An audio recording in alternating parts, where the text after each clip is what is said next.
Madame, monsieur, bonsoir. Il a fait très chaud hier en direction du sud-ouest de la France, jusqu'à près de 34 degrés relevés en direction des Pyrénées-Atlantiques. Des incendies de forêt qui ont été également nombreux hier et pour cause, la chaleur était venue du sable du Sahara, une situation exceptionnelle pour un mois d'avril, une chaleur qui se diffuse maintenant vers l'Europe centrale quand nous sommes plus concernés par de l'air un peu plus frais. Conséquence, on attend des orages dans les prochaines heures. Ce soir, ce n'est pas le cas, toujours cette perturbation qui avancera cette fois-ci depuis les Poitou-Charentes jusqu'au nord-est avec des pluies plus copieuses en direction de la Champagne et des Ardennes. À l'arrière, un ciel de traîne, à l'avant de nouveau un ciel voilé par ce sable du Sahara, porté également par un vent jusqu'à 80 km/h en direction de la Méditerranée. Et dans le courant de la matinée de demain, on va retrouver toujours des conditions plus clémentes à l'est, toujours ce vent près de la Méditerranée, un ciel plus variable à l'ouest à l'avant d'une perturbation qu'on retrouvera près de la Bretagne avec des vents assez sensibles dans la matinée. Des orages également entre les Pyrénées et les Poitou-Charentes et dans l'après-midi, ces orages vont prendre de l'ampleur, vont s'étendre également vers la Normandie, les Hauts-de-France et l'Île-de-France avec un risque de grêle, de fortes rafales de vent.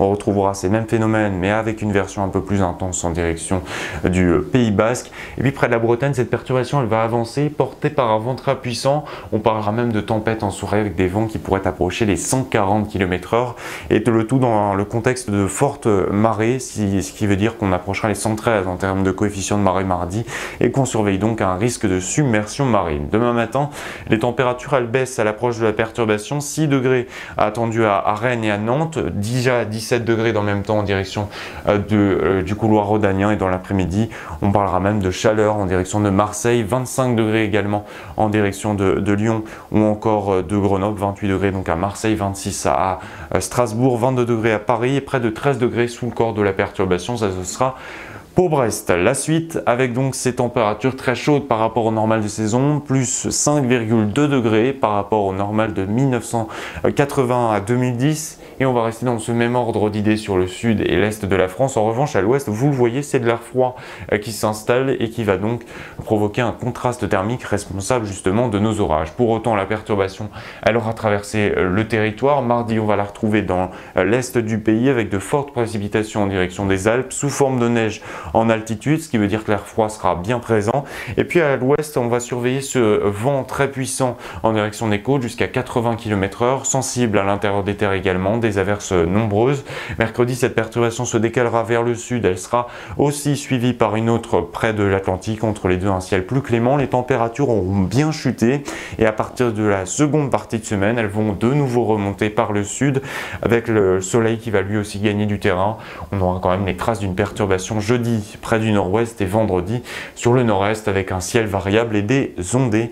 Températures qui dépasseront déjà les 25 degrés dans le sud-ouest pour vendredi et ça donne le ton pour le week-end avec des valeurs qui pourraient atteindre cette fois-ci le seuil des fortes chaleurs fixé à 30 degrés et toujours un temps très clément. Ciel voilé sur les régions du sud, ciel plus variable sur la moitié nord.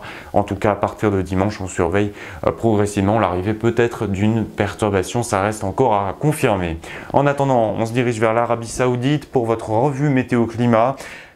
Et on s'intéresse ce dimanche à ces orages particulièrement violents qui ont touché les régions du sud de la péninsule.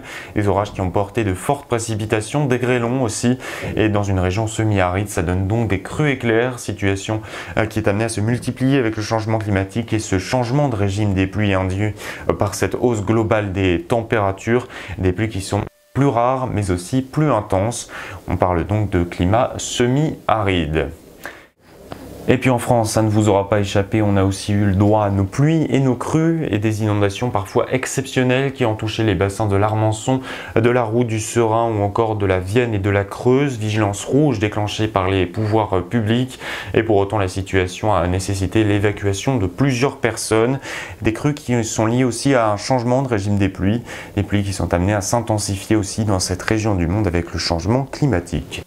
Des pluies qui n'ont pas eu de conséquences que sur les cours d'eau, mais aussi sur l'agriculture, des agriculteurs qui pour certains ne peuvent pas semer leurs plantations à cause des sols qui sont gorgés d'eau en ce moment, une agriculture qui est pleinement exposée de toute façon aux conséquences du changement climatique. Et on commence par une revue des conséquences qui pourraient avoir lieu sur un secteur déjà fortement fragilisé. Le gel tardif pourrait augmenter plus 40% d'occurrences estimées d'ici 2050 et déjà un grand épisode de perte en 2021 Alors ce n'est pas bien le gel qui va vraiment augmenter, ce sont plutôt les périodes de douceur à l'avant de ces périodes de gel qui sont problématiques car elles font bourgeonner les arbres et les rendent plus fragiles. La sécheresse, elle aussi, devrait gagner en intensité d'ici 2050. Un épisode exceptionnel se produira une année sur deux quand déjà les surfaces irrigables augmentent encore en France, ce qui pose évidemment des tensions sur le front de l'eau.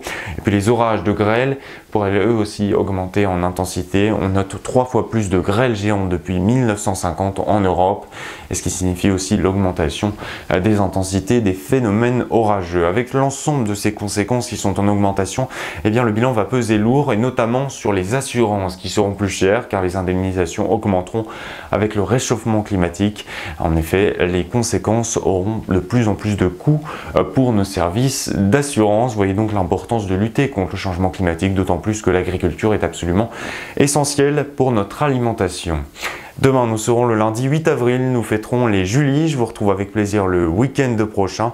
Notez qu'on gagnera quand même 4 minutes de luminosité. Très bonne soirée à tous.